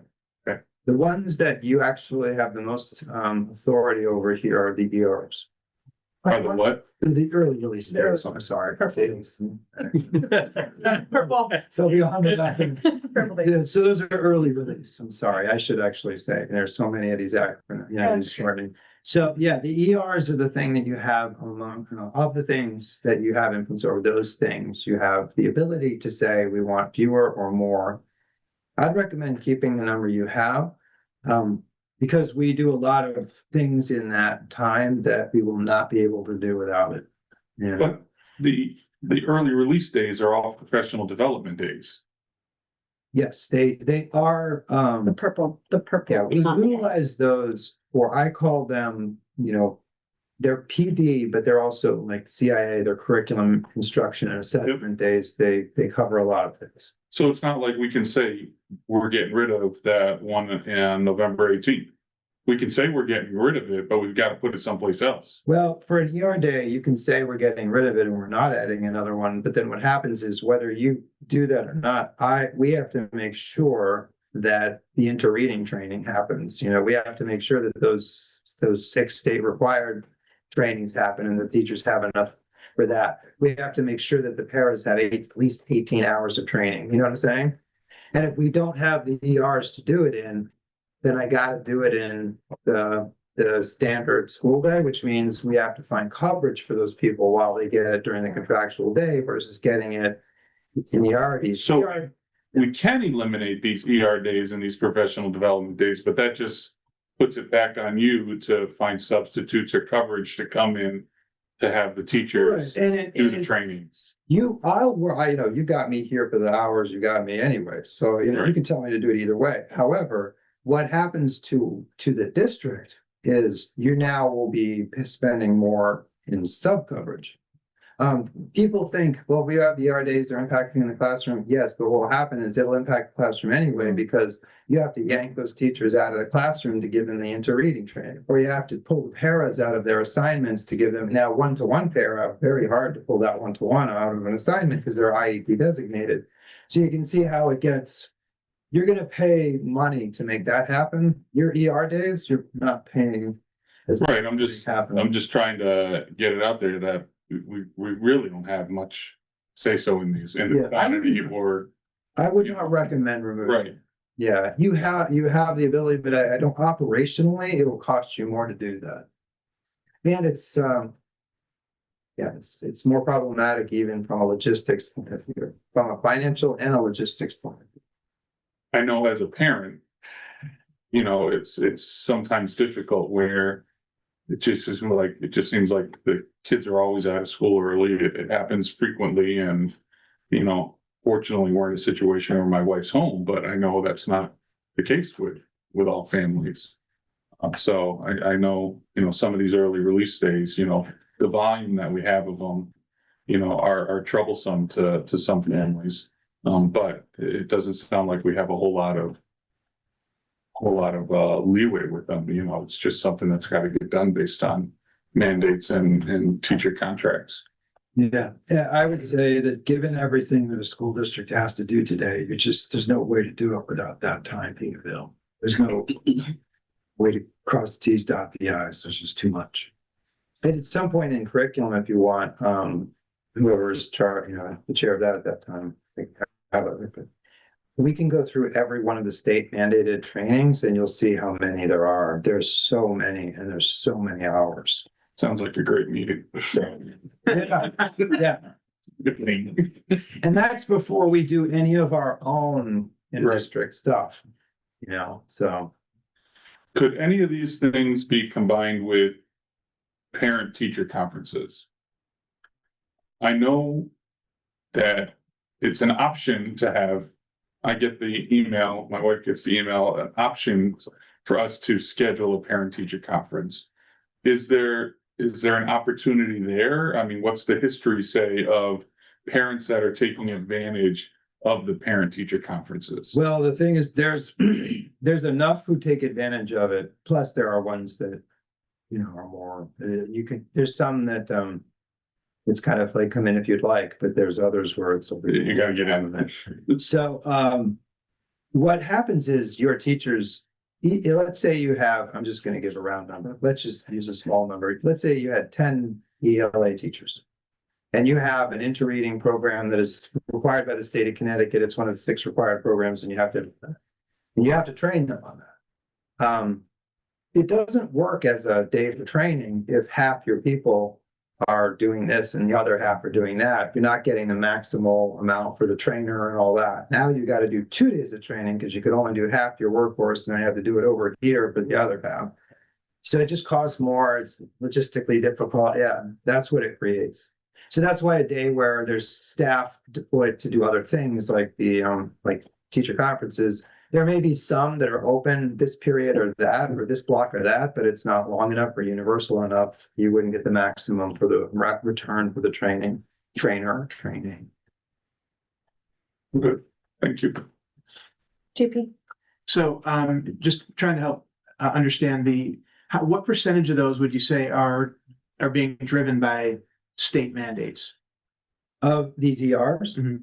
Oof, it's hard.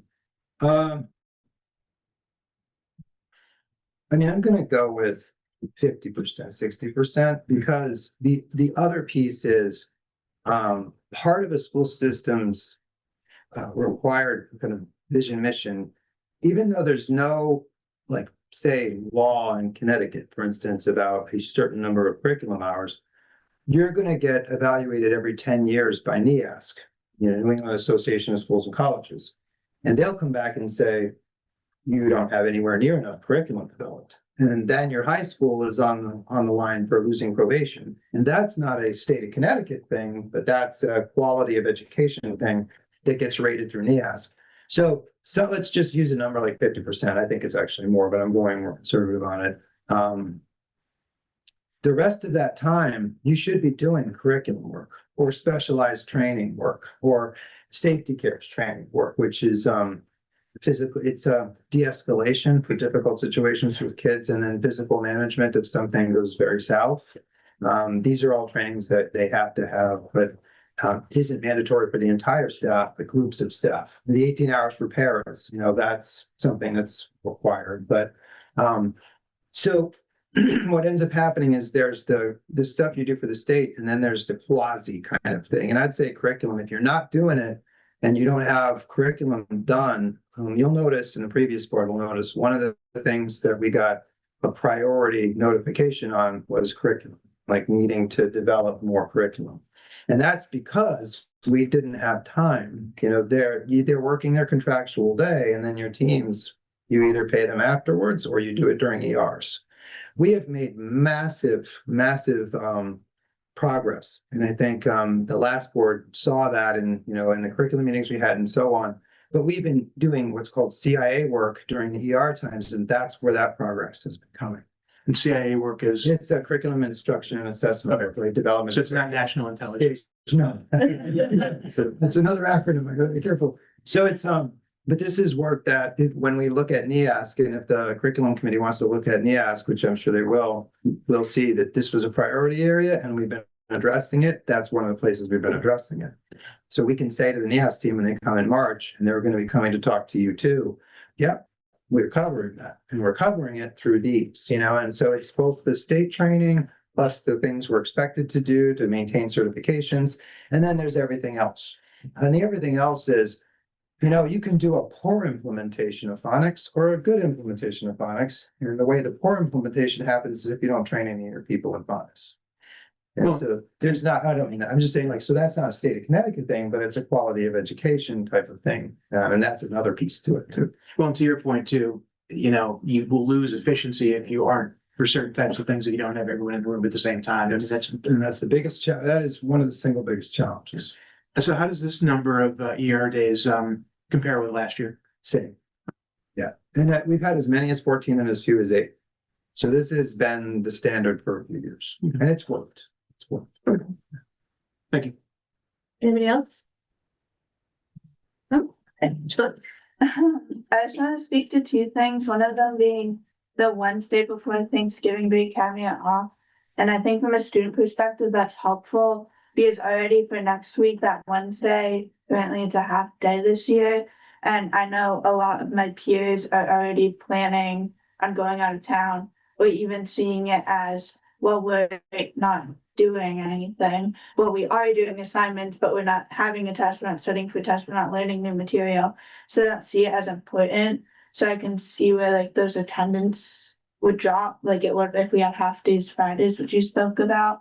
So I think it'd be honestly more beneficial to just have the day off if you're already gonna have so many students out, no matter what. And then also starting school with a full week with no half days, no days off. I think the first week of school is extremely exhausting and pretty overwhelming. And I think having a full week of school can be pretty tough. Just overall, I mean, you're getting new syllabus, you're meeting new teachers, you're starting to get back into the flow of things.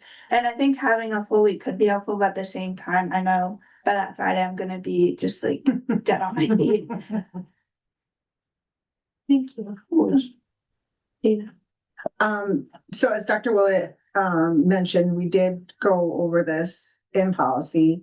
And everything that people are asking is really where we try to focus because we know early release days and things. So I'll start with the first day of school. And I appreciate your candor because hearing it from a student's perspective and understanding that we have a student's perspective, we have parents' perspective, we have our educators and administration perspective. So obviously the Labor Day scenario was a huge concern. So I'm glad that we're looking at the week of the 31st-ish. We floated starting the 28th, 31st, or the 1st, was conversations and what that looked like with the end of school year and where that pushes us in June.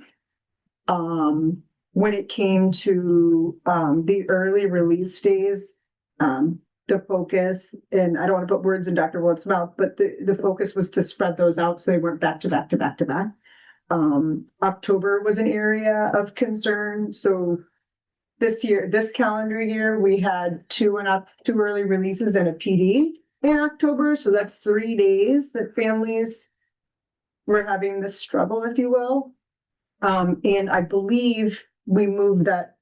Well, I don't want to say we moved it, but we removed one early release in October next year's calendar and added an early release, not added, but moved that one to May. We were talking about the November one, where could we move that? Move the October. So I have the calendar for this year.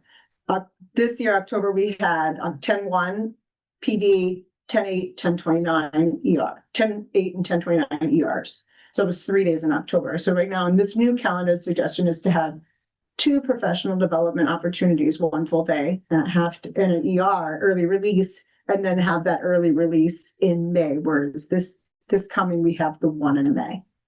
This current year that we're in with the students. So that was balancing. And when I did get the email regarding November, although I empathize and sympathize, and I'm myself included, we're in 2 full-time out of the house working parents. I don't know where we would put it other than in January, and you already have a ton of days off in January. In a different capacity, maybe not an early release or a PD, but we have days off in different capacities because things going on. I think that this gives us a balance I think the big thing that we're gonna try to figure out as a team is what works for the start of school. The early release and professional development is paramount for contractual obligations. Development on curriculum, as we'll learn with our our math programs, even at the earliest levels, they're constantly getting new updates and teaching our educators how to teach that curriculum. So making sure that they're up with the latest and greatest of that curriculum to teach our students. And we talk about students in front of teachers, and I want to reiterate, and Bill had a great question.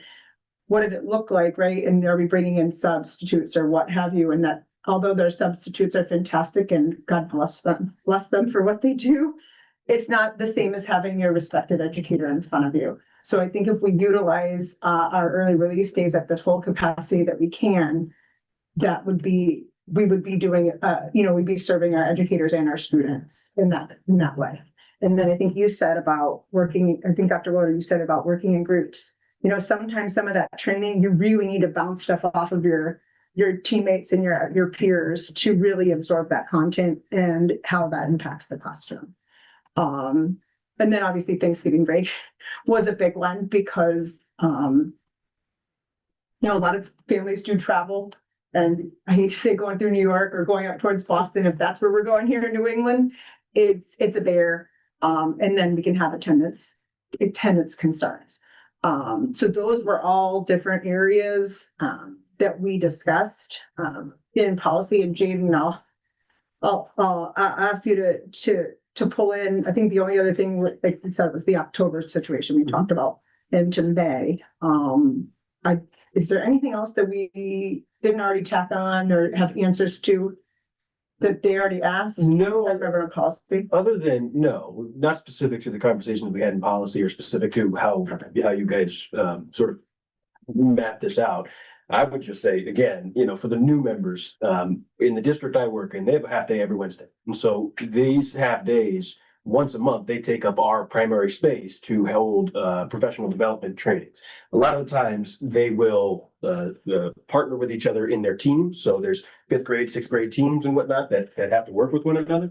And many of them would probably still tell you they still don't have enough time, and they have half days every Wednesday. And so I'm on board. You want to do every Wednesday, make it consistent for people, let's go. But no, it's I think this format of doing the 2 per month, trying to keep it as consistent as possible, I think is the best case scenario for at least the circumstances we're under right now, heading into next year. So just to point that out of these professional development days, I mean, they are, I'm not going to say drafting the curriculum for their students, but they are shaping their curriculum to sort of fit their classrooms. And so these are crucial days. And not to mention and I had a question about, throughout the year, I should have asked this in policy, but policies and procedures, new hires, when do you get those mandated reporting trainings done? But I'll get to that in just a second. Last year, they had a professional development day, again, in Manchester, 5th and 6th grade. And I want to say it was the final Wednesday of the school year. They can do that because every Wednesday is a half day as it exists.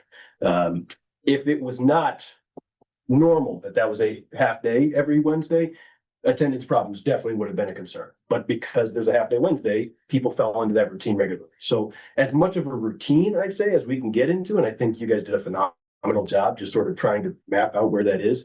As much of a routine as we can get in and as early as we can get this out to families, I think the better. And so nothing to add specific to what was discussed in committee, but just adding my 2 cents and these guys have heard of it a million times before, and I'm sorry to repeat it again, but just to add my 2 cents into sort of, the importance of these days, and they're extremely helpful for staff, especially. So that's really all I got on that. I can give you a little bit of, one thing about Thanksgiving.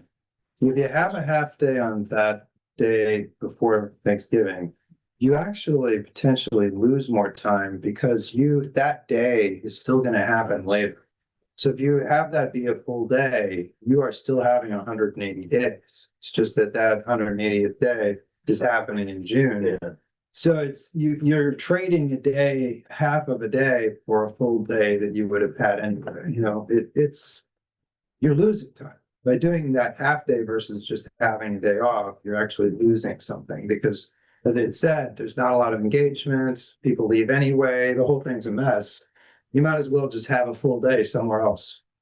And that's somewhere else to June, but at least you have a full day. Yeah, and then I will show you one quick thing.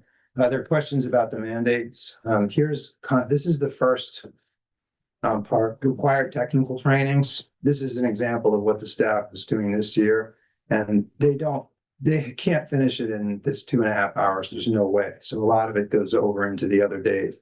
Bloodborne pathogens, Title IX, seizure and epilepsy, mandated reporting, prevention of sexual misconduct against children, introduction to child trafficking. These are all required. And that's just some. So just to give you a mental picture of like what some of these are just some, but I just, as we were going along, I thought I would just throw that out there so you have a sense of like what some of them are. Yeah, sure. It's a question I can ask in policy. I won't take our time. Yeah, I'm not sure if there's a question for policy or you, Dr. Willett, or is there some logic to the trade-off between whether you choose to do an early release day or whether you choose to do 2 early release days or 1 in-service day? What drives that? Contracts. So there's a certain specified number in the contract that are a minimum number. And you don't push your year farther out with an ER day. But every in-service day, you push your. That's what I had a hunch. June gets later and later. Yeah, okay, gotcha. I'm just, and I don't even know what works best for everybody. I personally would have preferred fewer of the early release days in exchange for another, an extra day added to a vacation day or whatever. But I don't know if that's necessarily true with everybody, but if it pushes the school year out, that, Yeah, we can technically do, some things to change it, especially in negotiations, but yeah, and the only other caveat is we can't go beyond the last day of June. That is one of the other rules. So, cool, thank you. one more. You said earlier that we've had as few as 8 and as many as 14 days. How long ago was it that we were at 8? I've been around too long. I know, yeah, that's. I'd say the 14 was 5 or plus years ago, and it was all in the last like 10 years between we cycled from the 8 to the 15. I have to go back and look. And I remember as few as 8, and then I remember as many. I remember the 14 or so. So how long have we been around 11? I'd say it's the last couple of years it's been around. Okay. Yeah, pretty much this. Mickens, could you read your hand? Okay, go ahead, John. I just like to say that, I like the schedule. I like the 31st. I'm not a big fan of school starting on a Thursday or Friday. To me, that's a lot of distractions and just getting acclimated with school. Sometimes I don't think it's very beneficial. I know the week might be long, all right, but it's kind of like, well, this is what you're getting into in your school year. And to me, it gives the teachers that opportunity to break in a little easy, and then you got the rest of the week to ramp it up if need be. I know I would send my kids to school and I'm like, oh my God, you got a day off already. You just started last week. What are you doing? I like the schedule. I will say when it comes to the ERs, I'm a fan of it. I think it gives, it's a necessary evil to make sure the teachers are getting their required training done. And I also look at the fact that, that midweek, sometimes the students have a lot of homework by Wednesday. And I think it gives them a good little break to be able to come home, whether they participate in sports, to kind of get a few hours, ahead of the game and get some good quality homework done. So I'm a fan of this. I like it. I like putting that Wednesday back in for November. I know my daughter's been complaining about it since she saw it. So I like the schedule. That's all I want to say. Thanks. I just have a quick question. On days where there is an early release, are there no after school activities? Generally, there are. Varies. Might be like some sport. Maybe. Yeah. Well, Yeah. sports- There are some practices, PISD games, but generally they're, clubs. No clubs, but the sports will still. Yeah, because of this way it's scheduled. And then I did want to just say to the parent teacher, because I like that, I like the functionality of that thinking of the parent teacher conferences. If we can turn some of these, going back to the every Wednesday format, and I'm not saying apply here, by including some more of those early release days, they actually, so it was a surprise to Mr. Jaden today.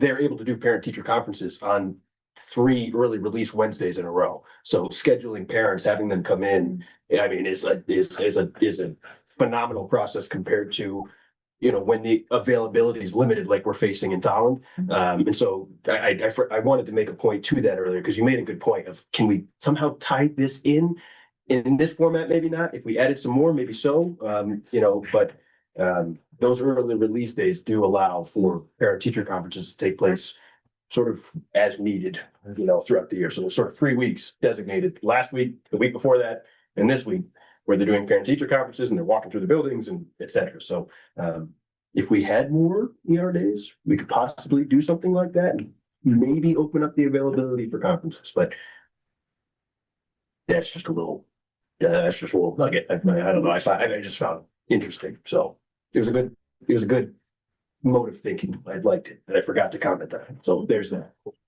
Thank you. Anybody else? Oh, go ahead, Dana. Sorry. And I wrote ER because I'm like, why did I write ER?